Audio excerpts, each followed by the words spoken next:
They say you can learn everything about a person by the way they take their coffee. I always thought that was pretentious nonsense until I met her. Camille. She strolled into the corner cafe on a Tuesday like she owned every Tuesday that had ever existed. A lavender coat, boots that screamed limited edition, and a look in her eyes like the world was just lucky to be spinning on the same axis she was standing on. I was behind the counter. I wasn't a barista by passion. I was a barista because being a jazz pianist doesn't cover rent unless your name ends in Marsalis. Still, I was good at the gig. I had the hand speed of a card shark and the emotional availability of a granite countertop. Then she said it. 1 double espresso. No sugar. No cream. Nothing fake. That last part wasn't about the drink, I could tell. So I made her the best cup I'd ever made. That espresso shot could have woken the dead and convinced them to tip. And when I handed it to her, she smiled, not the kind you give when you like the coffee, the kind you give when you know exactly what you're doing to someone.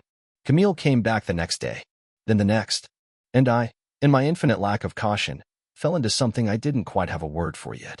It wasn't love. It was like being dragged out to sea by a current you didn't realize was there. 3 months later, we were married. No big wedding.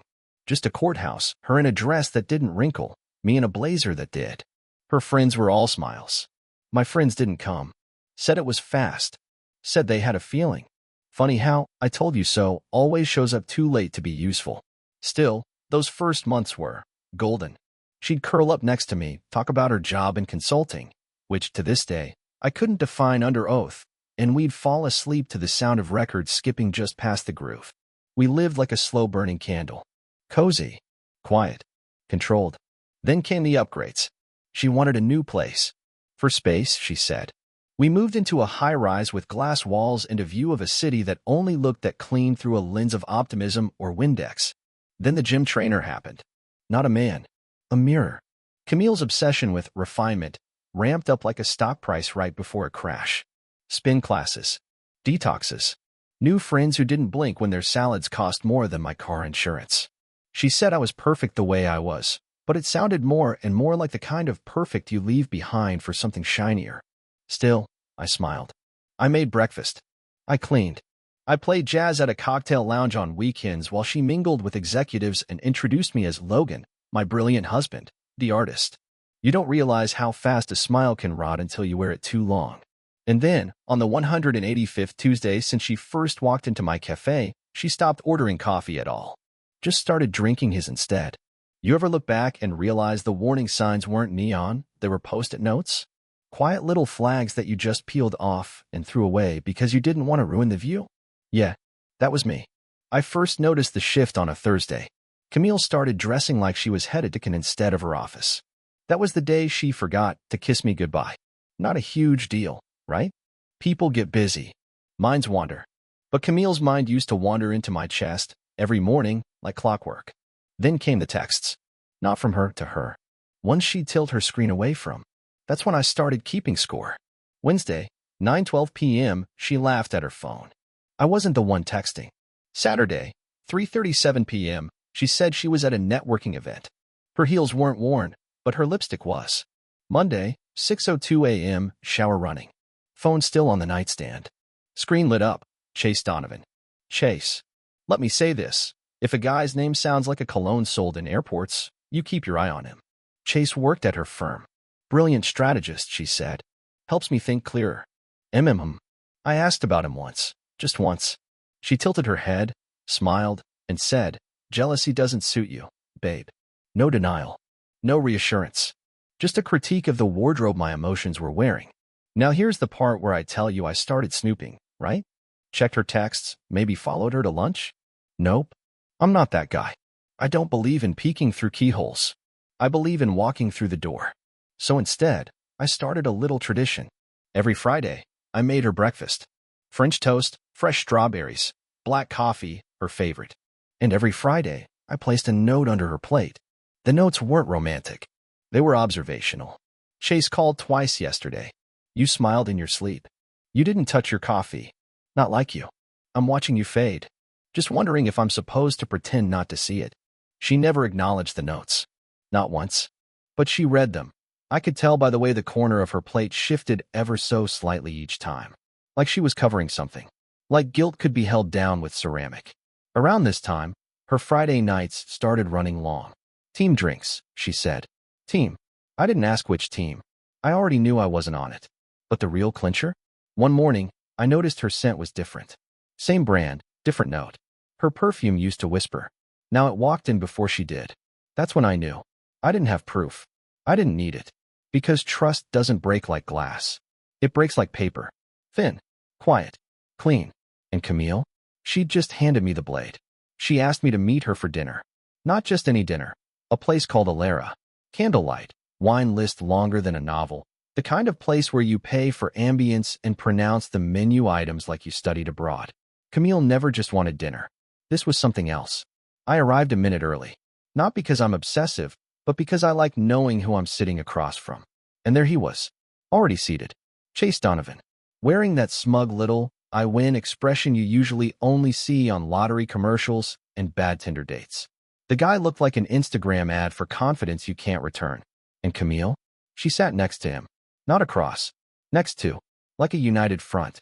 Logan, she said, waving like I was a long-lost intern. Come sit. Not hi. Not honey. Not even hey. Just Logan, like a client she barely tolerated. I sat. Slowly. Calmly. But my pulse had already declared war on my ribs. This is Chase, she said, beaming. You've heard me mention him from work. He extended his hand. I didn't take it. He smirked. I'll make this simple, he said, cutting into the wine menu like a villain with a script. You've got two options, Logan. Leave quietly, or face me like a man. Camille didn't flinch. She smiled. I felt the room go silent. Not literally, but the kind of silence where you forget how breathing works. I leaned in, locked eyes with this gym membership in a shirt, and said, You want your teeth whole or in pieces? Then I stood and cleared the table with his face. Yeah, plates shattered. A wine glass exploded like a firework. Red wine splashed onto Camille's white dress like poetic justice with a vintage year. Security came fast. Chase tried to stand. I didn't let him. Camille screamed, Logan, stop. You're embarrassing me. Embarrassing her. Not are you okay? Not let's talk. Just shame. Thrown like rice at a wedding neither of us belonged in anymore. I was dragged out with blood on my shirt and glass in my hands. Chase was on the floor, groaning. Camille didn't follow me. Outside, I stood in the cold. Not angry, just still. Because this wasn't the beginning of the affair. It was the finale. I was the last act in a play they'd been rehearsing for months. And they brought me in to close the curtain. When I got home that night, everything felt rearranged. Not the furniture, not the decor, the air. Like something had moved through the house while I was gone and shifted all the atoms just enough that nothing lined up right anymore. Camille wasn't there. That was the first blessing. Her perfume still was, though. That subtle blend of rose, bergamot, and betrayal. But it was off, like someone had knocked over the bottle and tried to wipe it up with pride and cheap cologne. There was a second scent. Masculine. Musky. And not mine. I stood in the doorway to our bedroom, fists still raw from what I'd done to Chase. The bed was made. Perfectly. Military corners. No wrinkles. Camille never made the bed like that. She always said, what's the point? Because we'd mess it up again by nightfall. But this bed was hotel grade. Not lived in, staged. I sat on the edge, palms red and buzzing with the aftershock of adrenaline. I could still hear the wine glass hitting the floor. See the blotch on her dress. The lack of guilt in her eyes. My phone buzzed. A text. From her. You didn't have to do that. You embarrassed yourself. That was it. Not are you okay? Now we need to talk. Just. You embarrassed yourself. I laughed. Out loud. It bounced off the bedroom walls like some ghost of a man who hadn't figured it out sooner. That's when I stood up and started looking. Not because I needed to confirm anything. I knew. But I needed to see it. Needed the truth to exist in more than just implication. I started in the closet. Nothing at first. Then I hit the shoe rack. A pair of heels I didn't recognize. Red. Expensive. The kind of shoes you don't wear to a desk job, unless the desk is in a hotel room and the client pays in compliments. Camille hadn't worn heels in months around me. Always said they were bad for her knees. Apparently, Chase's knees didn't have that problem. Next stop, her vanity. Her tablet sat on the charger. No password. She always said, I don't need to lock it. I trust you. Irony's favorite flavor is smug. I opened the photo gallery. The first image hit me like a slap dipped in ice water. It was her, mirror selfie, barely dressed, in a hotel room I'd never seen. Date stamped last Saturday. Last Saturday, she'd told me she was visiting her sister in Sonoma. Girls' weekend. Spa day. Don't wait up. Right. I clicked to the next photo. Same hotel. New pose. This time, she wasn't alone. A wine glass on the nightstand. A second pair of shoes by the curtain, shiny loafers. Designer. Chase's style. I kept swiping. Faster. Angrier. One shot after another. Different outfits. Same room. She looked happy. Free even. Like I'd been the weight around her ankle, and someone had finally picked the lock. I backed out of the gallery. Opened her email. Searched for Chase. Bingo. Receipts. Reservations. Confirmation numbers. Dinner at places I'd never been invited to. Spa bookings. Flights. A message from her to him. I hate pretending when I get home. I can't keep up the act with Logan much longer. We need a plan. I closed the tablet. Not because I was done. Because I'd seen enough to write a novel called How to Waste 7 Years of Your Life without even trying. I went to the kitchen, poured a glass of water, and stared at the fridge. Photos of us on vacation. Laughing. Holding hands. Our trip to Barcelona. She wore red lipstick and looked like someone who couldn't lie if her life depended on it. But she had. For months. Probably longer. I stared at our wedding photo for a long time. Then I grabbed a sticky note and wrote, "You wore red that day, too. Must be your lucky color." I stuck it to the frame and went back to the bedroom. Pulled out my laptop. I wasn't ready to confront her. Not yet. First, I needed to know who I was dealing with. Chase Donovan. I Googled him. Fitness entrepreneur. Former model. Public speaker. Helping professionals unlock their best selves. Of course he was. He had a podcast. I listened to the first 2 minutes of an episode titled Reshape Your Mindset. Reshape Your Life. He sounded like someone who smirked at his own reflection. I wanted to hate him. I did. But mostly, I hated the version of myself that didn't see this coming. At 3 a.m., the front door opened. I heard heels click softly across the hardwood. She paused, then walked upstairs slowly, like she didn't want to wake me. Or maybe like she did. She opened the bedroom door. I didn't move. Her voice was cautious, measured. "Logan, I didn't mean for it to go this way." I didn't look at her. "You didn't mean for it to go public," I corrected. She sighed, sat on the other side of the bed. "You were angry. You lost control." I finally turned to her. "And you lost my respect. So I guess we're even." She didn't respond. Just looked at the floor like it held a cheat sheet for this moment. "I'll give you space," she whispered, standing up. "That's not what I want," I said, standing too. She blinked, surprised. "Then what do you want?" I smiled. "The truth. And after that, something you'll never see coming." She paused in the doorway. "Are you threatening me?" "No," I said calmly. "I'm promising you. There's a fine line between recovery and revenge."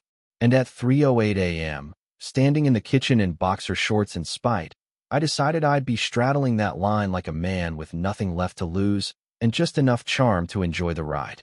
Camille was upstairs, pretending to sleep like the walls didn't know what she'd done.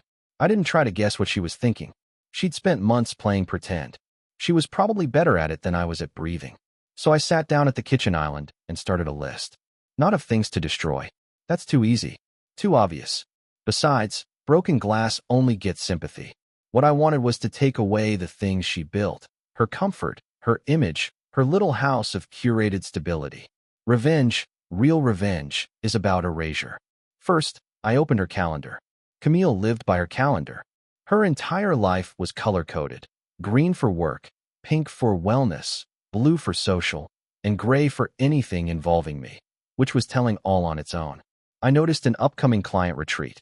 Napa Valley. Expensive hotel. Conference rooms with fake plants and men named Blaine who say things like "circle back." She was presenting on branding strategies. A big deal, apparently. So I sent an anonymous tip to her firm's ethics email. Subject: employee consorting with client while misusing company funds. I attached screenshots of the hotel receipts. The ones Chase paid for. With company money. That was just the start. Next, I called my buddy Marcus. He owed me a favor.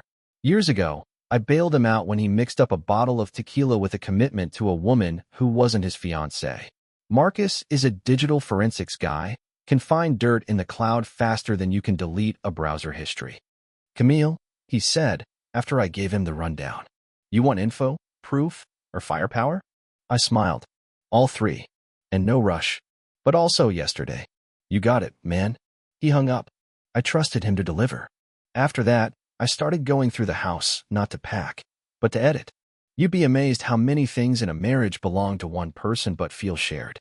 The coffee grinder? Mine. The vinyl collection? All me.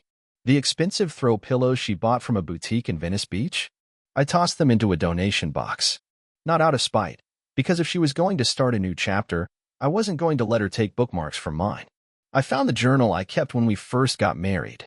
Yeah, I kept a journal. Not a diary, don't get it twisted. A log.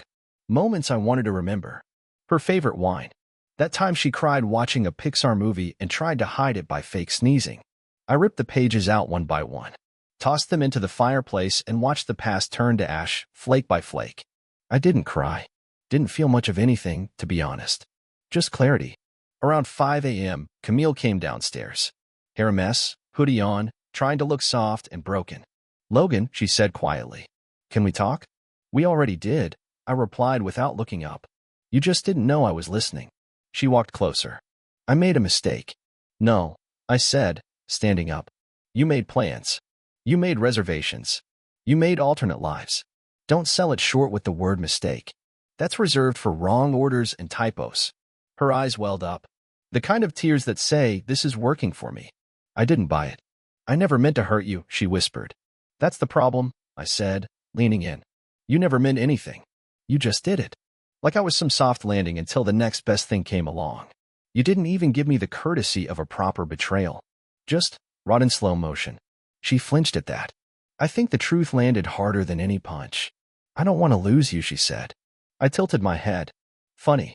You didn't think about that while you were in his hotel room. Camille looked away. Silence stretched between us like a tightrope. Then she walked toward the stairs. That was when I hit her with the final note for the night. Oh, by the way, I called after her. Your boss should be calling soon. Hope you have a solid explanation about those invoices from the Wexford suites. She stopped on the third step, turned her head, but not fully. What did you do? I smiled, slow and patient. Just leveled the playing field. She stared at me, mouth slightly open. And for the first time in weeks, I saw it. Fear. Not of me. Of consequences. Of the perfect life slipping through her manicured fingers. Good. Let her feel what it's like to lose something you thought was permanent. Let her sit in that. She disappeared upstairs. I heard the door close. And then? I made coffee. The good kind. The kind I used to make just for her. But this one? This one was for me.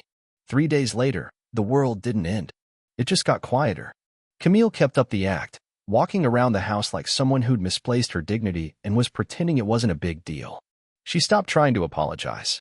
Stopped trying to explain. Smart move. Me? I became a ghost in my own home, present, polite, and cold enough to frost the windows.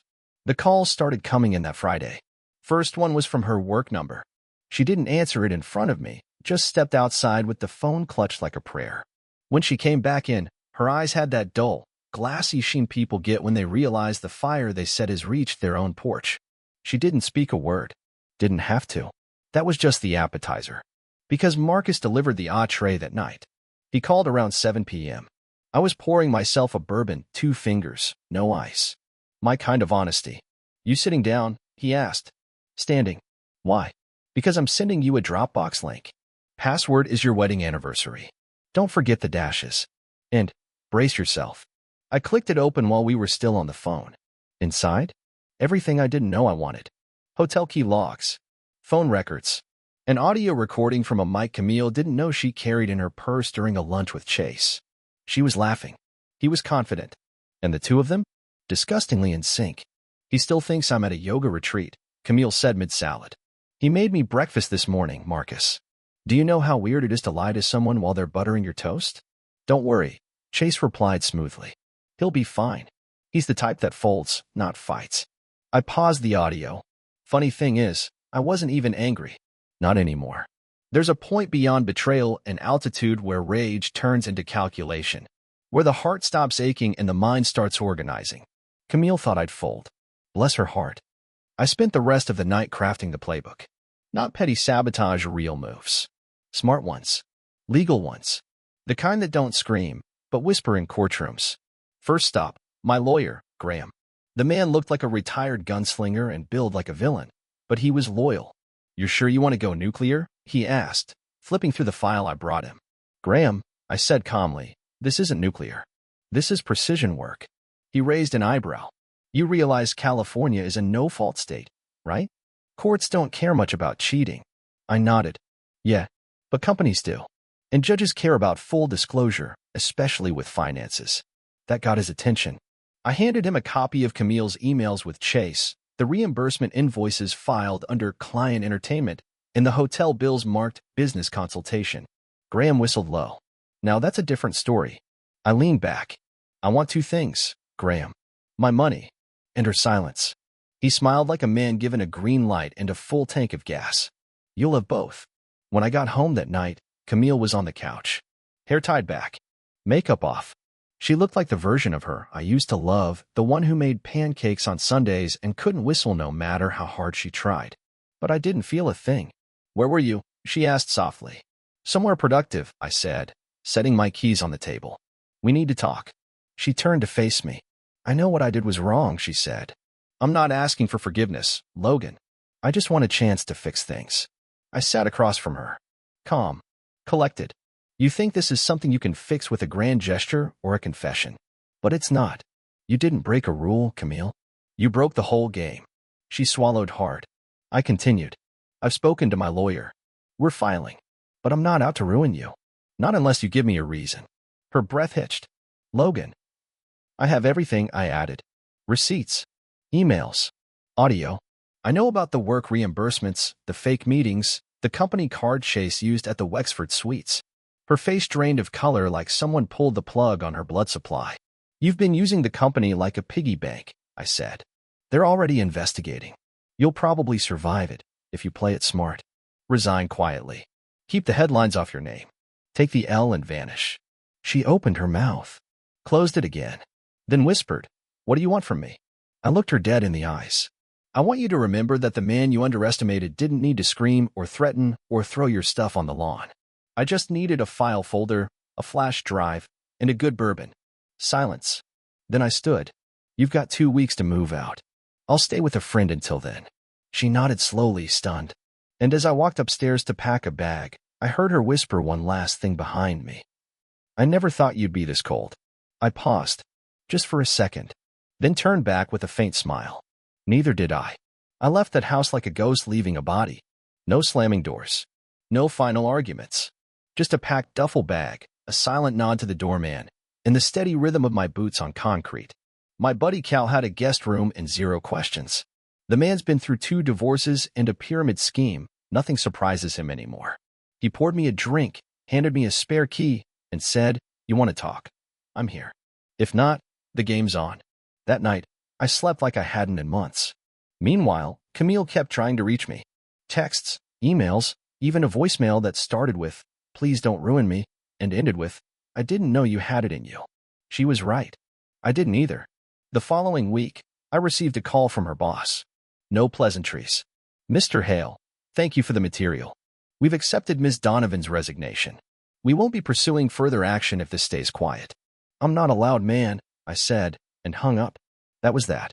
One tower of power, quietly demolished. No fanfare. No news.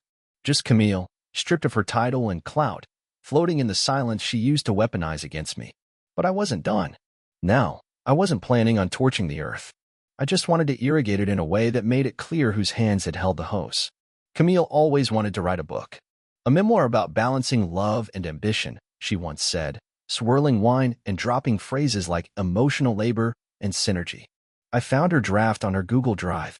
You could smell the self-congratulation through the font. I downloaded a copy, added a short prologue, and emailed it to one of her writing group friends anonymously. Chapter 1 might need a rewrite, especially since Chase already co-authored it with his hotel loyalty points. Nothing criminal, just a pin in her balloon. A reminder that image is fragile when truth walks in wearing steel-toed boots. But the real twist? Chase got transferred. His elevated relationship with a married coworker didn't sit well with corporate once the ethics committee got involved. They didn't fire him. They relocated him to a satellite office in Nebraska, a place where you don't wear tight shirts for branding meetings. You wear parkas and talk about grain. 2 weeks later, Camille was gone. Left a note on the counter. Short. Half apology, half eulogy for our marriage. She took her things, left the apartment spotless, and returned the key in a padded envelope like she was closing a lease, not a life. I stood in that space, our space, now mine. It didn't feel like victory. It felt like clarity. I unpacked slowly. Moved the coffee machine back to the center of the counter. That was mine. Always had been. Next morning, I made a double espresso. No sugar. No cream. Nothing fake. Then I went back to the cafe I started in, the place where Camille first walked in and turned my life upside down. They still remembered me. Offered me my old job back. I said yes. Not because I needed it, but because I missed the quiet honesty of small things done right. No clients. No lies. Just steam, beans, and people trying to wake up. 6 months later, I heard Camille was freelancing. Copywriting. Small stuff. Chase never made it out of the Midwest. And the podcast? It went dead silent after the sponsors pulled out. Me? I was thriving in obscurity. Playing jazz again on weekends. Taught a few barista workshops. Started writing a book, not a memoir. Just a story about a man who loses everything and finds himself in the silence afterward. The funny thing? People kept telling me I was strong. That I handled it with grace. I didn't handle it. I crafted it. There's a difference between reacting and orchestrating. One gets you sympathy. The other? Results. And no, I never confronted Camille again. Didn't need to. I had already written the final chapter in a language she understood. Consequences. Delivered cold. With perfect crema.